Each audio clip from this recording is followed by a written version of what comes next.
Growing up, I was just someone who would see those things that a lot of even children could not see. But as I joined the University of Zimbabwe, I joined the university at a time where our economy was taking a downturn, and loans, grants by the government to support us as students were cut. And then I was affected, but I could also see that there were others who were severely affected, particularly those who were coming from very far away from Harare. They didn't have accommodation. It meant that as female students, we then became vulnerable to abuse by men in the neighborhood and everything. And that is how I started politics. But at that time, I didn't know it was politics. I just thought that I was giving a voice to the voiceless. I would organize young women and my fellow students at the University of Zimbabwe, and we'll talk about our issues. And we started joining in the protests, the demonstrations, just to register our displeasure at the economic situation and even just the conditions at the university that were really deteriorating at that time in 2004, 2005. So that is how I started politics. And then from there, I got encouraged by a lot of people to then join students' activism. I ran for my first post in the SRC, and I won, and then I ran for the Students' Executive Council, and I became a representative of students in a formal manner. But really it started just in the corridors of Swinton Hall at the University of Zimbabwe, where we were just bemoaning the challenges we were facing. I studied sociology and social anthropology at the University of Zimbabwe.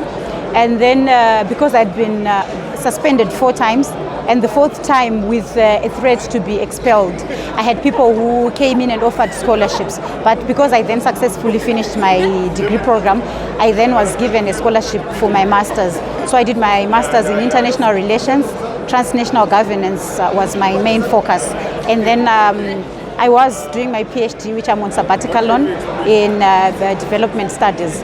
So really I am a cross-cutting social scientist. I have other qualifications that also support my degrees, like postgraduate diplomas and everything, but they are really just a concoction of social science. So I'm a critical mind, I'm a critical thinker, but first and foremost, I think that I try to use my education to understand humanity and how I can contribute more to positive progress of the people and places. You know, we come to Parliament at a time where we are disheartened by the way the election was held. We were not happy with, in fact, the ZEC was not able to deliver a credible election. And for us, having the space that we got against all odds means that we have to defend democracy at all costs.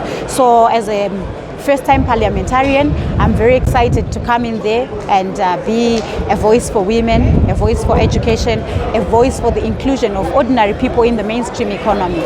I think by fighting corruption, by fighting issues of patronage, so that the economy is accessible to everyone. So I think in short, people must just expect a vibrant voice that would defend democracy, freedoms, and the betterment of people and places, particularly Sunningdale. Thank you.